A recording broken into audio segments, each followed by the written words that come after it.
किसके हैं। बस इतना सोच लिया करो उम्मती किसके। क़यामत का दिन होगा, नफ्सी नफ्सी का आलम होगा, अमल तोड़े जा रहे होंगे, जो जहन्नम के लायक होंगे हुक्म होगा ले चलो जहन्नम में। जब जहन्नमियों को फरिश्ते खींच के ले जा रहे होंगे ना, तो कुछ फरिश्ते देख के रोने लगेंगे। तो वो जहन्नमी कहेगा जहन्नम में मैं जा रहा हूँ, तुम्हें दुख किस बात का है, मैं जा रहा हूँ। फरिश्ते कहेंगे तेरे जहन्नम में जाने न जाने से हम पे फर्क नहीं पड़ता, रोना इस बात पे आ रहा है किसकी उम्मत में पैदा हो के जहन्नम में जा रहा है। ये ख्याल रहना चाहिए उम्मती किसकी। और ये जरूरी नहीं है कि शरीयत सिर्फ उलमा पे लागू होती हो, सिर्फ हुफ़ाज़ और कुर्रा पे लाजिम हो। शरीयत हर उस शख्स पे लाजिम आती है कि जिसने मोहम्मद अरबी का कलमा पढ़ा है। मैं ज्यादातर नौजवानों से गुजारिश करूंगा, खुदारा अगर दुनिया और आखिरत की कामयाबी चाहते हो तो नीयत अच्छी कर लें, नीयत अच्छी कर लें। नीयत अच्छी होती है तो फिर खुदा की रहमतें साथ दिया करती है, खुदा की रहमतें साथ दिया करती है। और याद रखिएगा, अगर आज किसी से कहें भाई झूठ ना बोला करो, कहता मौलाना मुंह बंद रखो, झूठ ना बोले दुकान नहीं चलती है, बिजनेस ठप हो जाएगा, बच्चे भूखे मर जाएंगे। मैं सीधी बात कहता हूँ, रज़ाक दुकान नहीं है, रज़ाक अल्लाह है। रिज़्क़ कौन देता है?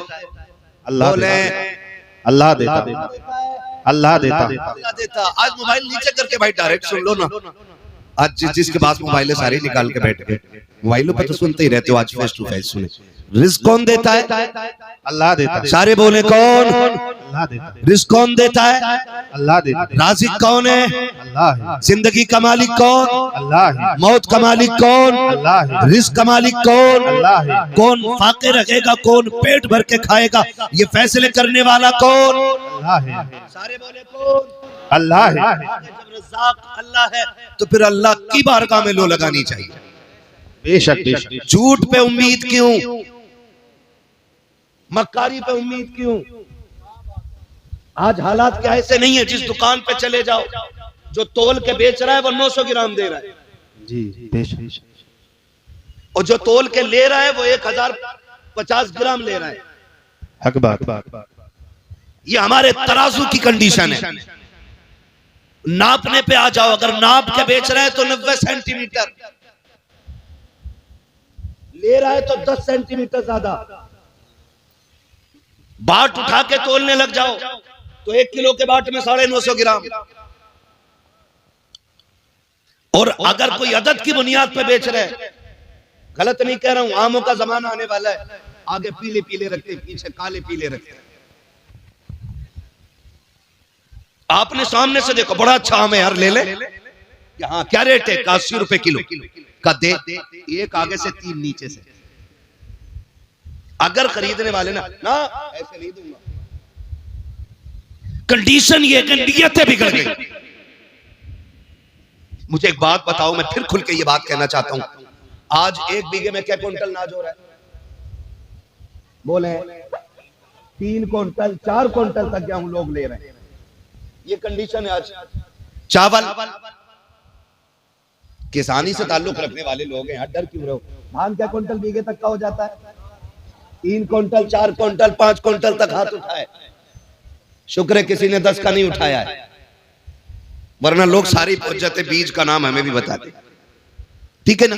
4 क्विंटल तक आज फसल ले रहे हैं। एक दौर वो था कि 3 बीघे में 1 क्विंटल नहीं निकलता था। ये सफेद बालों वाले लोग बैठे ये बताएंगे कि जब 3 बीघे में 1 क्विंटल निकलता था तब किसी को फाके की शिकायत नहीं थी, तब किसी को तंगदस्ती का एहसास नहीं था। आज 4 क्विंटल बीघा निकल रहा है, जिससे भी मेरा दुआ करो हालात अच्छे नहीं है, दुआ करो हालात अच्छे नहीं है। आखिर हुआ क्या कि जब हमारी खेतियों के अंदर 1 क्विंटल 3 बीघे में होता था हम सुकून से रहा करते थे। जब से 4 क्विंटल बीघा होने लगा के हमारे घरों से सुकून क्यों उजड़ता जा रहा है? हमें कोई सुकून क्यों नहीं मिल रहा है? खुदा के वास्ते कभी गौर करना, वो लोग गरीब जरूर होते थे लेकिन नीयत के सच्चे लोग होते थे। किसी के 1 रुपए नहीं लाखों रुपए पे नीयतें खराब नहीं करते थे। पहले का दौर इतना खूबसूरत था कि सोना भी पड़ा होता था तो किसी की नीयत खराब नहीं होती थी। आज कंडीशन ये है मस्जिद में 100 का नोट गिर जाए फिर ढूंढने पे नहीं मिला करता है। आज मस्जिदें सलामत रखी है, उनके दरवाजे सलामत रखी है। आज की कंडीशन ये है अगर कोई ठंडे पानी का इंतजाम कर दे, गिलास रखते हैं, हर दूसरे दिन गायब हो जाता है। मजबूरी के तहत जंजीर से बांध के रखना पड़ता है। मैं पूछना चाहता हूँ हमने किस नबी का कलमा पढ़ा है? हम कौन सी कौम कहलाते हैं? हमारी मस्जिदों के दरवाजे महफूज रखी है, हमारे समरसेबिल महफूज रखी है, हमारे मस्जिद के दरवाजों पे रखे हुए फ्रिज महफूज रखी है। फिर किस मुंह से कहते हैं हम जन्नती है? याद रखिएगा जन्नत तेरे मेरे बाप की जागीर नहीं है। जन्नत उसे मिलेगी जिसे मुस्तफा अता करेंगे और मुस्तफा उसे अता करेंगे जो मुस्तफा के तरीके पे जिएगा। इसलिए बरेली से आवाज आती है आज ले उनकी पनाह, आज मदद मांग उनसे, कल न मानेंगे कयामत में अगर मान। नारे तकबीर, नारे रिसाला, मसलके आला हजरत मुफ्ती हम्माद साइद किबला, नारे तकबीर। वाह क्या बात है हजरत, बहुत खूब। इसलिए मेरे भाई नियत अच्छी करें, नियत अच्छी करें, अल्लाह बेहिसाब बरकत अता फरमाएगा। सबसे ज्यादा जरूरी है नियत अच्छी करें। आज तो माफ कीजिएगा खेत में भी जागा तो ऐसे मैंड काट रहे हैं कसम से पता ही नहीं चलता कटी किधर से। कुछ तो जादूगर होते, पानी दिया फटाक से गिर गई। खेत में पानी लगने की देर है मैंड गिर जाती है। और क्या दिखाइए भाई हमने काबला कहाँ मारा, अब बताओ कहाँ मारा। पता चला मैंने एक बड़े जानकार बंदे से पूछा ये कैसे गिरती है? बताया ये नीचे नीचे से खाली कर लेते हैं। नीचे पानी दिया फट से गिर गई वो, फिर इतना बढ़ गया 4 अंगल खेत, फिर 4 अंगल खेत। इसमें बरकत, इसमें बरकत नहीं होगी, बोले सारे इसमें बरकत नहीं होगी, नहीं होगी और होगी ही नहीं। इसलिए कि बरकतें देने वाला अल्लाह है ना। अगर ये सोचते हो ना कि मैंड से बच्चे पलेंगे, मैंड से बच्चे पलेंगे, तो अल्लाह उन्हें भी रिस्क देता है जो पत्थर के अंदर होते हैं। बेशक कीड़ों को भी अल्लाह रिस्क अता फरमाता पत्थर के अंदर। तो क्या हमें रोजी नहीं दे सकता? जी दे सकता है कि नहीं? दे सकता, वो रोजी हमें भी दे सकता है। नियत अच्छी नहीं हो, नियत अच्छी हो तो खुदा की कसम फिर देखे इस्लाम आज भी आगे बढ़ता नजर आएगा। सिर्फ नियत अच्छी होनी चाहिए, नियत अच्छी होनी चाहिए। मैं फिर वो बात दोहराऊं कि दिल्ली की जामा मस्जिद का वाकया है ये। दिल्ली की जामा मस्जिद पे फकीर बैठा हुआ था। आज तो बड़ी पगड़ी वालों की नियत अच्छी नहीं है, आज तो बड़े जुब्बा दस्तार वालों की नियत अच्छी नहीं है ना। फकीर था, जामा मस्जिद की दिल्ली की सीढ़ियों पे बैठा था।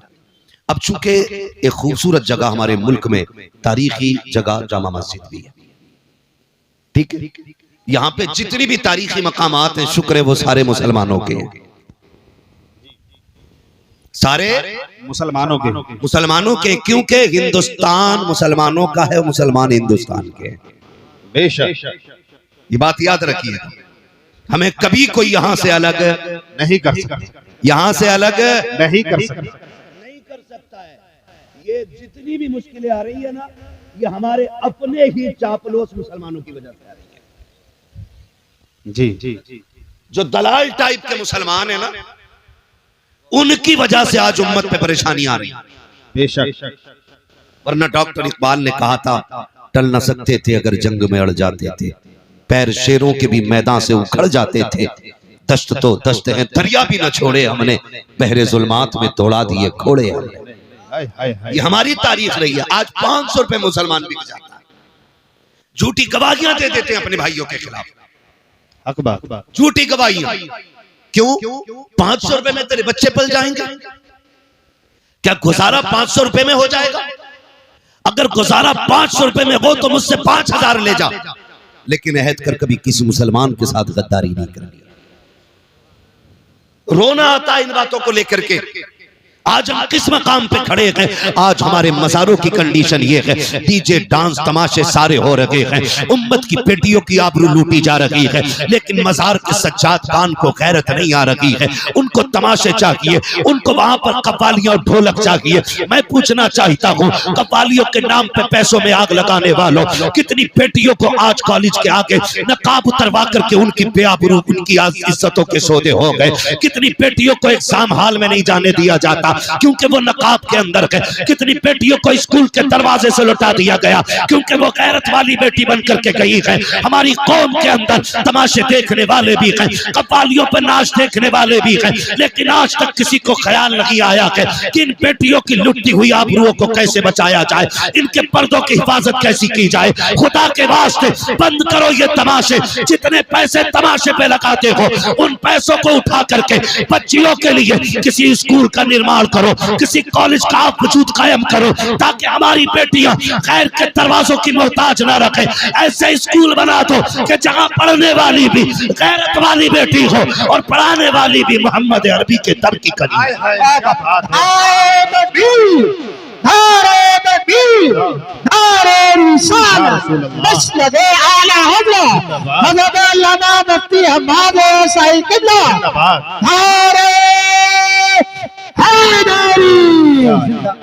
बुरा लगता है ना कोई मौलवी कहता है तो कहते हैं जो छोड़ो, ये मौलवियों की बातें ऐसी होती है।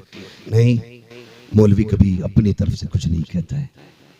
जबान इसकी होती है, फैसले मुस्तफा के होते हैं। हम अपनी बात करते तो हमें कौन बैठा के पूछता, कौन हमसे सुनता? नहीं जी, अपने उलमा की आप कदर करें, कदर करें। क्या हमारी कौम में ये बेरारवी नहीं है? अल्लाह से ये साहब की उम्र में बेपना बरकत अता करे कि ये यहाँ उर्स के मौके पे जलसे करा रहे हैं। जितने लोग बैठे कम से कम इन तक दीन पहुंच तो रहा है ना, दीन पहुंच तो रहा है इन तक हुजूर का। कोई बात तो शायद किसी के सीने में असर करेगी। ओ भाई, हम नहीं चाहते आज के बाद किसी बेटी की फिर से आबरू लूटी जाए, फिर से किसी बेटी का नकाब उतरवाया जाए, फिर से किसी बेटी के दुपट्टे खुलवाए जाएं सर से। क्यों? क्योंकि हमारे अपने स्कूल नहीं है, हमारे अपने इदारे नहीं है। हमारी बेटियां गैर महफूज हैं। कभी ट्यूशन के नाम पे मारी गई, कभी तालीम की बुनियाद पर उनका इस्तेमाल किया गया। कब बदलेंगे हम? उर्स हम हल्के कर लेंगे, लेकिन अब बेटियों की इज्जत के साथ खिलवाड़ नहीं होने देंगे। ये हम सब अहद करें। और याद रखिएगा, ये काम किसी एक बंदे का नहीं, हर बंदे का काम है। और ये हर बंदा कैसे करेगा? क्योंकि एक और भी भूख है हमारे अंदर कि साहब मैं बड़ा बन जाऊं, अध्यक्ष मैं रहूं, खजांची मैं रहूं, सेक्रेटरी मैं रहूं। कुछ नहीं, हम कुछ नहीं, हम सारे हुजूर के दीन के नौकर बने। यहां हमें कोई सिला नहीं चाहिए। और ये जुर्रतें, ये अखलाक हुजूर के सहाबा में था, हुजूर के सहाबा में था। कैसा अखलाक था आप जानते हैं? कैसा अखलाक था? जब हज़रत उमर फारूक आजम ने बैतुल मुक़द्दस फतेह किया तो आप गुलाम के साथ जा रहे हैं और आपने बारी मुकर्रर की हुई है कि इतनी देर तू बैठेगा और फिर इतनी देर मैं बैठूंगा। सफर करते करते करते करते जब करीब आ गए ना, तो गुलाम ने कहा हुजूर अब दुश्मनों के करीब है हम लोग, बारी मेरी है लेकिन आप बैठ जाएं ताकि लोगों को पता चले कि इस्लाम का बादशाह आ रहा है, इस्लाम का खलीफा आ रहा है। हजरत उमर ने कहा चुप हो जा। फरमाने लगे इज्जतें खिलाफतें ऊंची कुर्सियों में नहीं है, इज्जतें अल्लाह ने मोहम्मद अरबी की गुलामी में रखी हुई है। तो हम ये क्यों कहते हैं यार कि भाई मैं सेक्रेटरी बनूं, मैं सदर बनूं, तब हम कौम के लिए कोई कॉलेज कोई स्कूल बनाएंगे? नहीं, आपके इलाके में आपकी बस्ती में जो सबसे बड़ा आलिम है, ये जिम्मेदारी उसकी लगा दे। अगर वो चला भी जाए तो फिर जो उसकी कुर्सी पे बैठे कि अब तेरी जिम्मेदारी है। इसलिए कि उलमा आते जाते रहेंगे, दीन हुजूर का कयामत तक बाकी रहना है। आप तालीम का इंतजाम करें। मान लीजिए एक भाई ने बहन की आबरू के लिए उसके हाथ पीले करने के लिए 10 साल सऊदी में काट दिए और हमारी बेटी किसी गैर मुस्लिम के साथ मुकाला करके भाग गई, तो ऐसी 10 साल की कमाई का इज्जत बचा पाएगी?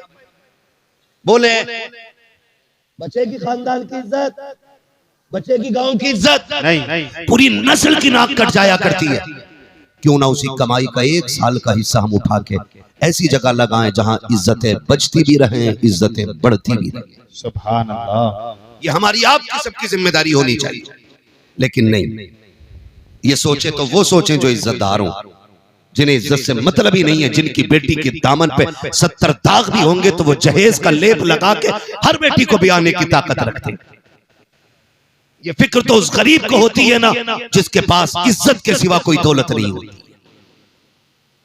ये तो वो सोचेगा जिसके दामन में सिर्फ इज्जत ही इज्जत है। बेटी को देने के लिए मर्सिडीज फॉर्च्यूनर नहीं है, बेटी को देने के लिए 4 व्हीलर नहीं है। वो सोचता कि सिर्फ मेरे पास इज्जत रह गई है ताकि ये इज्जत बची रह जाए। खुदा के वास्ते अमीरों से भी गुजारिश है, कमजोरों से भी गुजारिश है, ताकतवर लोगों से भी गुजारिश है, पूरी कौम की इज्जत का सरमाया आज हमारी निगाहों के सामने है। अगर अब भी हमने अपनी कौम को नहीं संवारा, इसकी सही से तामीर नहीं की, तो आने वाले 10 सालों में जो कौम का हाल होने वाला है, उस हाल पर रोने के सिवा हमारे पास कुछ रह नहीं जाएगा। और खुदा के वास्ते ऐसे तामीरी अड्डे बना दो, ऐसी तामीरी इदारे बना दो कि हमारी बेटियों को गैर का मुंह देखना ना पड़े।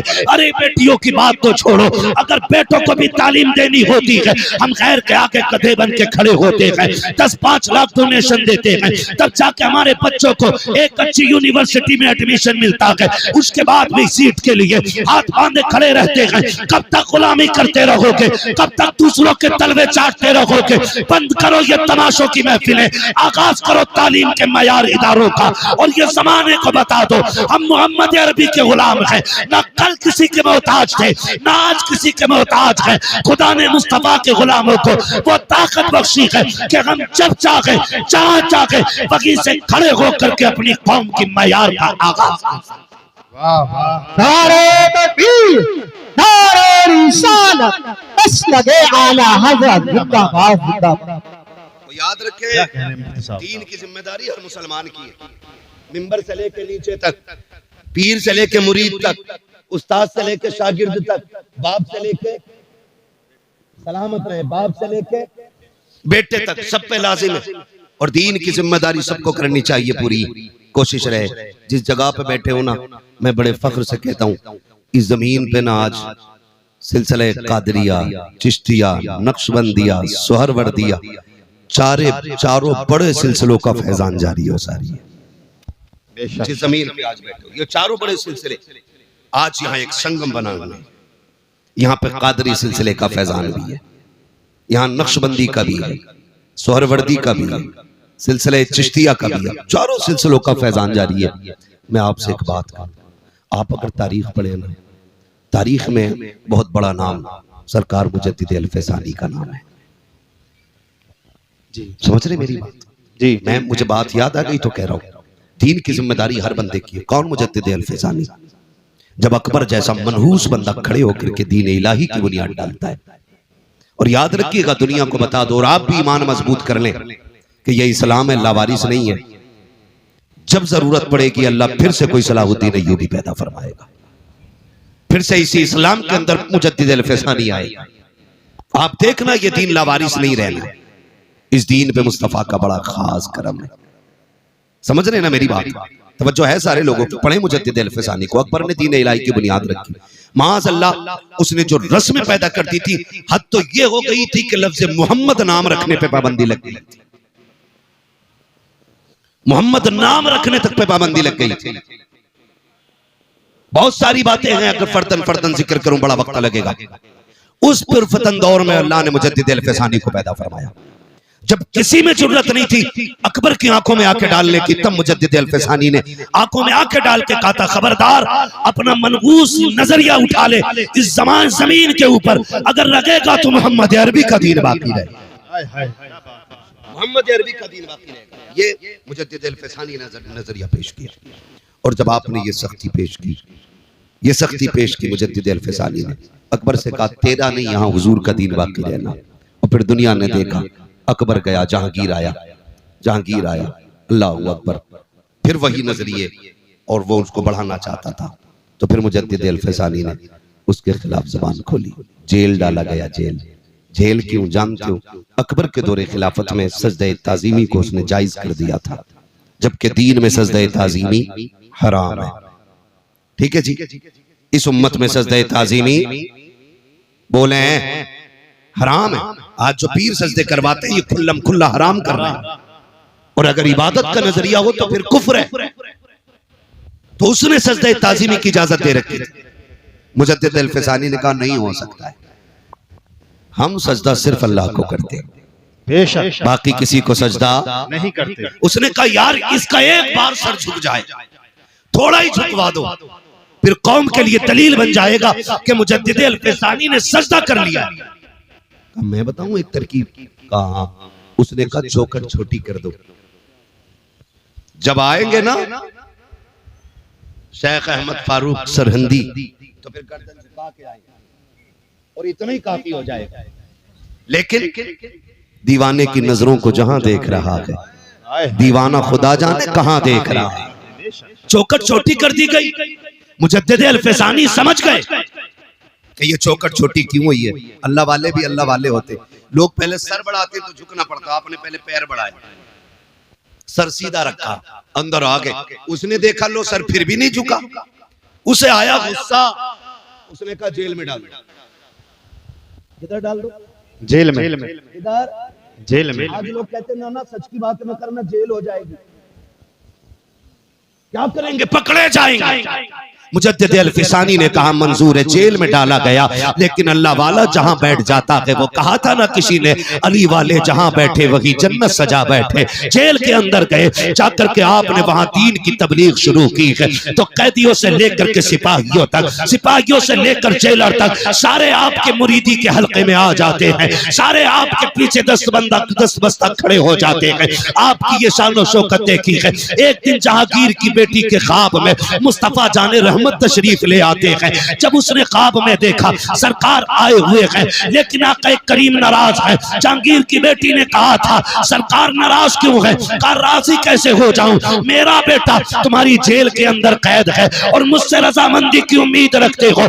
उसने बेटी ने उठ के सुबह बाप से कहा बादशाह वक्त सुन ले, रात मैंने मुस्तफा को ख्वाब में देखा है, आका का चेहरा उतरा हुआ था, सरकार गुस्से में थे और कह रहे थे मेरे बेटे को कैद में डाला है, इसलिए मैं तुमसे नाराज हूं। का खैरियत चाहते हो तो जल्दी से उसको कैद से आजाद किया जाए। जब ये खबर बादशाह ने हजरत मुजद्दिद अल-फैसानी को पहुंचाई कि हम तुम्हें आजाद करना चाहते हैं, बाहर निकल आओ। अब अल्लाह वाले भी अल्लाह वाले होते हैं। आज के कैदी को खबर मिल जाए कि तुम आजाद कर दिए गए हो, कूदता हुआ दौड़ता है, फटाफट भागता है कि लो जी आजादी मिल गई है। मगर बाहरे मेरे मुजद्दिद, तेरे हौसले को सलाम, तेरी अजमत और रिफत को सलाम। बादशाह के वक्त कह रहा है तुम्हें आजाद कर दिया गया है, लेकिन मुजद्दिद अल-फैसानी ने कहा था ना ना ना ना, मुझे आजादी नहीं चाहिए। का फिर का मेरी कुछ शर्तें हैं। का कौन सी शर्तें हैं? का पहली शर्त तो ये है कि जितने लोगों को तुमने हक बोलने की बुनियाद पे जेल में डाला है, मुझसे पहले उन्हें आजाद करना पड़ेगा, पहले उनको आजाद किया जाए। मेरी दूसरी शर्त ये है कि जो अकबर ने दीन इलाही की बुनियाद रखी है, उस बुनियाद को उखाड़ करके दीन मुहम्मदी को कायम करना पड़ेगा। बादशाह परेशान हो गया। उसने कहा इसके अलावा का ये शर्तें पूरी करो तब मुझे आजादी चाहिए, वरना मैं नहीं आ सकता। उधर जहांगीर के सामने मुस्तफा का चेहरा भी था, इधर बादशाह के वक्त के सामने मुजद्दिद अल-फैसानी की शर्तें थी। उसको झुकना पड़ा और ये कहना पड़ा। बादशाह ने कहा था ओ मोहम्मद अरबी के गुलाम आजा, कुर्सी तो मेरी है लेकिन हुकूमत आज से इस जमीन पे तेरी चलाई है। सुभान, नारे तकबीर, नारे तकबीर, नारे रिसालत, नारे रिसालत, उर्से मुक़द्दस, नारे तकबीर। सारे बंदों पे जिम्मेदारियां हैं दीन की, सारे अपनी जिम्मेदारी समझे। जहां जितना जिसका काम पड़ जाए और जितना हुजूर के दीन के काम कोई आ जाए, बस उतना ही अपने आप को खुश नसीब समझे। ये नहीं है कि आप हज करके आ रहे हो, 3 हज करिए, कह रहे अल्लाह का शुक्र है मौलाना इस साल में 6 उम्रे करे, 6 नहीं 8 कर ले। लेकिन अगर तेरे पड़ोस में कोई गरीब भूखा सो रहा है तो बता तेरे उम्रों का क्या बनेगा? मुझे बताना, अगर तेरे पड़ोस में कोई यतीम बच्ची गुर्बत की बुनियाद पे जिसके बाल सफेद हो गए, तो अल्लाह क़यामत में तेरे उम्रों पे तुझे जन्नत का टिकट देगा। तुझसे पूछा नहीं जाएगा तेरे पड़ोस में एक बच्ची बूढ़ी हो गई थी, बाप नहीं था, यतीम थी, तो बताओ हिसाब कैसे बनना है? इन वलियों के आस्थाने पे आने का फायदा यह है कि हम इनकी जिंदगी को अपनी जिंदगी के साथ मिला करके देखें कि हमारी जिंदगी में और इनकी जिंदगी में कितना बड़ा फर्क है। मजार सबके नहीं बनते, मजार उनके बना करते हैं जो रब रसूल के मोहब्बत में दुनिया से बेपरवाह हो जाते हैं, जो अल्लाह और उसके रसूल के हो जाते हैं। मजार उनके बना करते हैं, मजार उनके बना करते हैं। नौजवान मेरे सामने बैठे हैं, गुजारिश है मेरी आपसे, रवैये अच्छे कर लें, हुजूर के दीन की मदद करें और जितना जिससे हो सके हुजूर के दीन के साथ खड़ा हो। ये आज की सबसे बड़ी जरूरत है। और आखिरी बात कह दूं, अपनी सफों में मोहब्बतें पैदा करो, झगड़ों से निकलो, इत्तेफाक पैदा करो। ये जो मेड़े काट काट के लड़ाइयां मार रखी हैं ना, ये जो बीघे और बीसों के झगड़े बंद कर दो। आज तक कभी किसी का भला पूरा नहीं हुआ है। 100 बीघे वाला भी गज भर कब्र में लेटा है, 2 बीघे वाला भी लेटा है। पता अगर तूने 2 बीघा 4 बीघे किसी की मार के अगर जमीन बढ़ा भी ली तो तेरी कब्र में कौन सा अलग से तख्ता लगेगा। अगर जमीन की कसरत कब्र के रुतबे बुलंद करती तो मैं भी कहता 2-4 बीघे मेरे लिए भी हड़प लेना। लेकिन नहीं जानते हुए नामवर बेनिशां कैसे कैसे, जमीन खा गई आसमां कैसे कैसे, बड़े बड़े कब्रिस्तान में लेटे। अगर ये नशा ना उतरता हो ना दौलत का तो कभी कब्रें जाके देखो टूटी पड़ी है। फाथा तो बड़ी बात है, कोई मिट्टी डालने तक नहीं आ रहा है। कई कब्रों के तख्ते दिख रहे और कई कब्रों में हड्डियां नजर आती है। कभी कब्रिस्तान जाओ, क्या वो हमारी तरह नहीं थे? क्या उनके जमीन पे घर नहीं थे? क्या वो जायदादों के वारिस नहीं थे? क्या उनके पास जमीन और पैसे नहीं थे? सब था, लेकिन कब तक? जब तक सांस नहीं रुकी है। जिस दिन सांसों की माला टूटी और सांसें मोती बन के हवा में बिखर गई ना, समझ लेना फिर उसके बाद कुछ नहीं रह जाएगा। खाली हाथ आए थे, खाली हाथ जाएंगे, खाली हाथ जाएंगे। तो फिर नियत ये करो, दौलत भले कम हो लेकिन नेकी ज्यादा होनी चाहिए। करेंगे इंशाल्लाह। दौलत भले कम हो लेकिन नेकी ज्यादा रखिएगा। और अपनी कोशिश ये करें कि मुआशरे को बेहतर करें, बहन बेटियों को पर्दा सिखाएं, मुस्तफा की शरीयत की पाबंदी सिखाएं। फरमाया गया या अय्युहल्लज़ीना आमनु दुखुलू फिस्सिल्मि काफ़ा, ईमान वालों पूरे पूरे इस्लाम में दाखिल हो जाओ। हमारा जाहिर और बातिन इस्लाम जैसा होना चाहिए, मोहम्मद अरबी के जैसा होना चाहिए। तुम नहीं जानते, कुरान कहता है लतुसअलुन्ना यौमा इज़िन अनिन नईम, क़यामत के दिन एक एक नेकी के बारे में पूछा जाएगा। चल मैंने तुझे गाड़ी दी थी, बता इसका काम दीन में कितना लगाया तूने। मैंने तुझे साइकिल दी थी, इससे दीन का कितना काम किया तूने। मैंने तुझे बंगला दिया था, मैंने तुझे इमारतें दी थी, मैंने तुझे करोड़पति बनाया था, बता क्या किया तूने दीन के लिए। फिर हिसाब लगाना है। कितना पैसा तमाशे पे लगा के आए, कितना पैसा ढोल तमाकों पे लगा के आए, कितना पैसा रब के कुरान के लिए लगाया गया, कितना पैसा दीन के लिए लगाया गया। एक एक रत्ती रत्ती का हिसाब होना है। सारे फिर तैयारी करें अपनी अपनी। और इन बुजुर्गों से चूंकि हमारे पुराने रिश्ते रहे हैं, इसलिए कि अल्लाह ने वली अहले सुन्नत में पैदा किए हैं और अहले सुन्नत ही के अंदर अल्लाह ने अल्लाह वाले अता किए। ये याद रखिएगा, इनसे हमें जुड़े रहना है और जुड़ने के साथ साथ इनकी जिंदगी पे फोकस करना है कि ये वली कैसे बने। क्या बेटे की शादी पे डीजे बजवाया था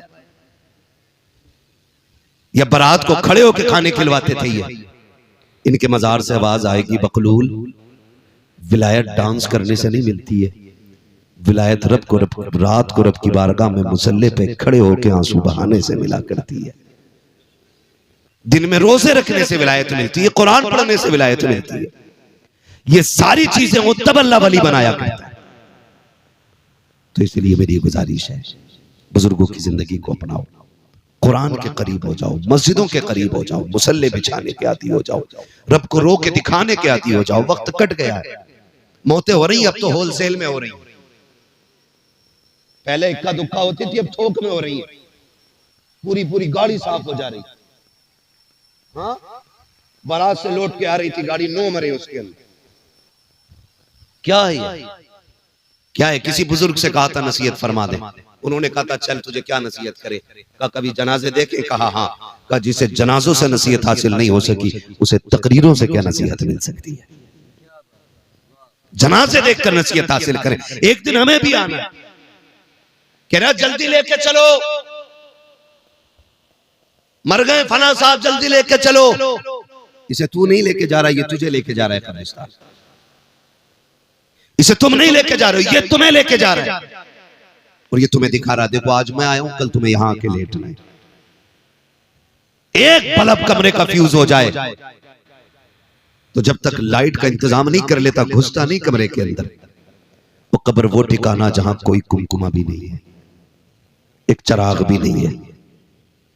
फिर अंधेरा होगा ना। डर क्यों रे, बोलो ना। अंधेरे का घर है ना, फिर चिराग जलाया हमने, तैयारी की कोई? क्या तैयारी की? जो होगा देखा जाएगा। मौलवियों की बातें ऐसी रहती हैं। मस्जिद से निकल के कह रहा सब ठीक है, लेकिन इमाम साहब का पैर हिल गया था, इमाम साहब की किरात सही नहीं है, मजा नहीं आ रहा, मजा। ये मस्जिद से निकल के कह रहा, जिसे बिस्मिल्लाह याद नहीं वो इमाम की किरात को गलत कह रहा। हाँ, और मालूम है ये क्या क्यों रहा है? मजा नहीं आ रहा। इसके बेटे की फाता में इमाम साहब लेट हो गए, इसलिए झगड़ा निकाल के कह रहा है नहीं नहीं इमाम साहब की किरात अच्छी नहीं है। अगर इससे पकड़ के पूछ लो ना दुआ कुनूत सुना, तो कह रहा पता नहीं जी दुआ कुनूत होती क्या है। अगर इससे पूछो ना उम्मत किसकी है, तो कह रहा भूरों के मोहल्ले में रह रहा हूँ, इसे उम्मत तक की तमीज नहीं है। उलमा पे उंगलियां उठाने वालों, हाथ जोड़ के तुमसे कहता हूँ खुदारा अपने उलमा का एहतराम करना, अपने इम्मा के खिलाफ मत जाना। जो कौम अपने रहनुमा के खिलाफ जाया करती है उसकी दुनिया भी बर्बाद कर दी जाती है, आखिरत भी बर्बाद कर दी जाती है। तैयारी पूरी है, जो होगा देखा जाएगा। कब्र के सवाल जानते हो कितने सवाल होने कब्र में? कितने? इनकी उंगली देख के ना बताओ, हो सकता है मैं इनके इशारे से इत्तेफाक ना रखता हूं। कितने सवालों ने? 3 होने। तैयारी तो फिर पक्की हो गई होगी। हाँ बहुत अच्छे। कह रहा मौलाना हम यहाँ उर्दू बोलते हैं, कब्र में अरबी कैसे बोलेंगे? मैंने कहा यहीं सीख ले मेरे भाई, अल्लाह की तौफीक से। अल्लाह जब आसानी फरमाएगा तो सब समझने लग जाएंगे, सब समझने। मगर बहरहाल तैयारी भी करनी है, तैयारी भी करनी है। इंतकाल होते हैं, मैयत होती है, तो लड़का खड़े होकर कह रहा है हमारे अब्बा पे किसी का कर्जा हो तो माफ कर दियो। और लड़के को भी बता 3 बीघे हमारे अब्बा मेरी बेईमानी की जोत रहे। हाँ हक बताओ था लड़के को अब्बा बेईमानी की जोत रहे, और कह के गए थे इसके कागज दबा के रखना।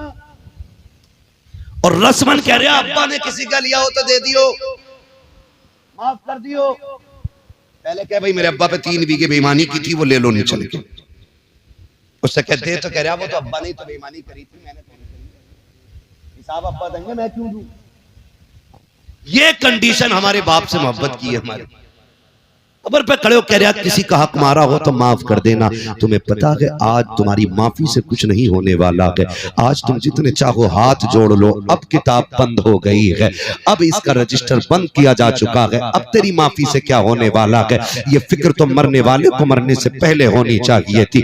आज बेटा खड़े होकर कह रहा मेरे बाप ने किसी का दिल दुखाया हो तो मेरे बाप की तरफ से मैं माफी मांग रहा हूँ। खुदा के वास्ते तुम्हें पता के जरा बताओ तो सही, जब तेरे बाप ने पैसे वाला था, नेता था, उसने गरीब के चौक में थप्पड़ मारा था, उसकी इज्जत तो मिट्टी में मिल गई थी। आज उस थप्पड़ का जवाब तू क्या दे सकता है? उस थप्पड़ की कीमत क्या तेरे तो जुमले हो जाएंगे? तेरे बाप ने कल गरीब को अपनी सफ से उठा के कहा था ये तेरे बैठने की जगह नहीं है। जब दावत में अमीर और गरीब जगह बैठ करके खा रहे थे, तेरे बाप ने गरीब की कलाई पकड़ के कहा था वो देख टाट बिछा हुआ के यहाँ कैसे आके बैठ गया, वो जो सिल्लत उठानी पड़ी थी गरीब को, क्या तेरे दो जुमले उस गरीब की इज्जत के सौदे की भरपाई कर सकते हैं? आज जो रस्मन तुम कह रहे हो मेरे बाप से जो गलती हो गई है माफ कर दिया जाए, अब कुछ नहीं होने वाला है।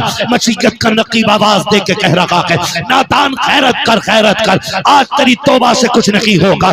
इसको जीते जी गरीब से माफी मांगनी थी, इसको जीते जी गरीब को राजी करना था, जिस कमजोर को इसने सताया था उससे माफी मांगनी थी। अब माफी के दरवाजे बंद हैं, अब आ रहा है कब्र में, अब एक एक लम्हे का हिसाब लिया जाएगा, एक एक थप्पड़ का बदला लिया जाएगा। इसके सितम से जो गरीब रोया था एक एक आंसू का बदला लिया जाएगा। मालिक बता तो सकी कब इसको जन्नत दी जाएगी? तब मशीयत का नकीब कहेगा इसको ताकत पे भरोसा था लेकिन गरीब को खुदा पे भरोसा था। गरीब आज का दिन सब्र कर रहा था कि कभी मैं भी कब्र जाऊंगा, अपने रब से इसकी शिकायत करूंगा। अब मैं गरीब के करीब हो गया हूँ, गरीब मेरे करीब हो गया है, अब तेरी माफी से नहीं बल्कि उस वक्त तक इसे जन्नत नहीं दूंगा जब तक एक एक आंसू का बदला नहीं दिला दूंगा। इसलिए खुदा के वास्ते कब्र पे खड़े होकर के माफी से कुछ नहीं होने वाला है। अगर भलाई चाहते हो जीते जी माफी मांग लो ताकि अल्लाह तुम्हारी कब्र को जन्नत की क्यारी बना दे। नारे तकबीर, नारे रिसालत, नारे वहशियत, और से मुकद्दस हज़रत अल्लामा मुफ्ती हमाद साई मुरादाबादी जिंदाबाद। वो जो है सारे लोग करेंगे इंशाल्लाह जीते जी। एक बात में हम बहनें भी बैठी हुई हैं, थोड़ी सी सुन लें। मैयत का वक्त आता ना, मरने के बाद मरवे के कपड़े खसोट लेती है, हाय जी माफ कर जाओ। मरने के बाद उसके कपड़े फाड़ रही है, जो गलती हो गई माफ कर दो मेरी बहन मेरी बेटी, अब तो वो मर चुका है, अब जितना चीखना चाहे चीख ले, कुछ नहीं होने वाला है। काश ये माफी तूने उसकी जिंदगी में मांग ली होती। शोहर से मरने के बाद माफी औरतें पकड़ के लाती है, पैर चूम ले। जिसने जिंदगी में कभी शोहर के हाथ नहीं चूमे, मरने के बाद पैर चूम रही, दम निकलने के बाद कह रही है माफ कर दिया जाए।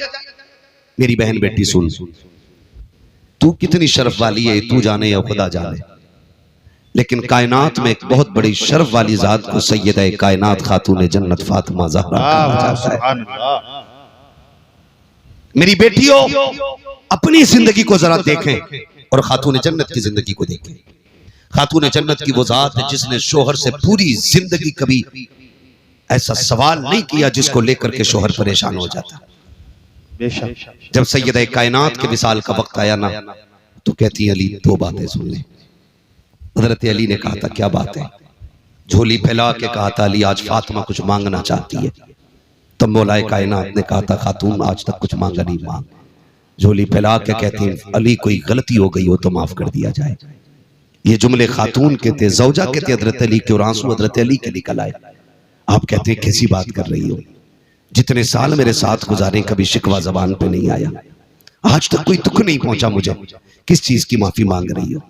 तो खातून जन्नत ने कहा अली हो सकता है कभी तुमने मुझे खाना बनाने का हुक्म दिया हो, मुझे बनाने में देर हो गई, कभी तुमने कपड़े उतार के धुलने को कहा और मुझे धुलने में देर हो गई हो। अली हो सकता है कोई काम का तुमने हुक्म दिया हो और मुझे करने में देर हो गई है, इसलिए अली आज मैं उसकी माफी चाहती हूँ। हजरत अली रो देते, कहते फातिमा तू माफी ना मांग, आज अली को माफ कर जा। कहा फातिमा आप मेरे शौहर है, मेरे सरताज है, मुझे शर्मिंदा ना करें। कहा क्यों? मुझे डर लग रहा है कहीं ऐसा ना हो मुस्तफा खड़े हो और खदीजतुल कुबरा भी हो और फातिमा तुम भी हो, कहीं ऐसा ना हो हुजूर मुझसे पकड़ के कहे मेरी बेटी फातिमा पूरी जिंदगी तेरे घर पेट भर के खाना ना खा सकी। अगर ये बात हुजूर ने कहती तो मैं क्या जवाब दूंगा?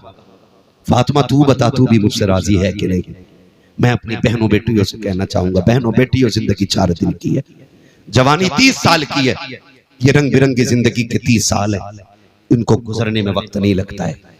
इंतजाम अंजाम आखिर मौत है, ठिकाना आखिर कब्र है। मेरी बेटी ये 30 साल संभल के गुजार ले, सिर्फ 30 साल संभल के गुजार ले, और फिर शोहर के साथ साबिरा और शाकिरा होके कब्र में आ।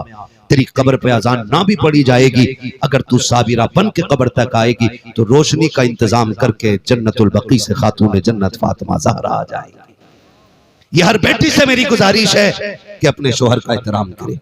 हर भाई से मेरी गुजारिश है जीते जी अपने भाइयों से माफी मांग ले, वरना ऐसा ना हो कि मौत आ जाए और हमें माफी मांगने का वक्त ना मिल सके। मैं अक्सर एक बात कहता हूँ, उजाले अपनी यादों के हमारे साथ रहने दो, न जाने किस गली में जिंदगी की शाम हो जाए। अल्लाह हमें हुजूर की जिंदगी के वो रोशनी अता करे कि जिस रोशनी में हम अपनी जिंदगी को हुजूर की जिंदगी की रोशनी के मुताबिक गुजारने की कोशिश करेंगे। इंशाअल्लाह माफ करेंगे एक दूसरे को, इंशाअल्लाह अच्छी रखेंगे, इंशाअल्लाह। अगर रिस्क में तंगी आएगी, ब्याज लोगे नहीं, रिश्वत लोगे नहीं, हराम लोगे नहीं, अगर तंगी आ जाए मुसल्ला लेंगे, मस्जिद की तरफ जाएंगे इंशाअल्लाह। और जब दुनिया सोती होगी मुसल्ले बिछाएंगे, वो झोली फैला के कहेंगे या करीम या रज़ाक, तेरी चौखट पे आ गए भर दे झोली। खुदा की कसम एक बार मांगोगे अल्लाह 7 पुश्तों के रिस्क का इंतजाम। सुभान अल्लाह, बेशक फरमाया गया या अय्युहल्लज़ीना आमनु दुखुलू फिस्सिल्मि काफ़ा, ईमान वालों पूरे पूरे इस्लाम में दाखिल हो जाओ। अल्लाह हमारी नस्लों को मसलक आला हज़रत की रोशनी में जिंदगी गुजारने की तौफीक अता फरमाए। और हमें हमारे बुजुर्गों के फयूज़ व बरक़ात से माला माल फरमाए। हम अपने मज़ारों पर इसी तरह उर्स करें कि महफिलें इनकी हों, तज़किरे मदीने वाले मुस्तफ़ा के होने चाहिए। ऐसी ही खूबसूरत महफिलें सजाएं, और जो लोग भी ऐसी महफिलों में जाते हैं जहाँ पे तमाशे हों, ढोलक हों, वो रातें बर्बाद करके आते हैं, जिंदगी तबाह करके आते हैं। अल्लाह हमारे नौजवानों को अक्ल सलीम अता फरमाए और हमारे मज़ारों के सज्जादगान को इसी तरह की समझ और इसी तरह की सूझबूझ अता करे कि उनके मज़ारों पे दुनिया भी तमाशे नहीं, मदीने वाले के जिक्र की महफिलें सजती रहे। बस जो हुए अगलात उनको माफ फरमाए रब्बे कायनात। जिंदगी ने दिया साथ, फिर होगी मुलाकात, चमन रहा फूल खिलेंगे, जिंदगी रही फिर मिलेंगे, मुसाफिर हम भी मुसाफिर हो तुम भी, किसी मोड़ पर फिर मुलाकात होगी। सारे लोग कलमा शरीफ पढ़ लीजिए, ला इलाहा, और जोर से ला इलाहा इल्लल्लाह।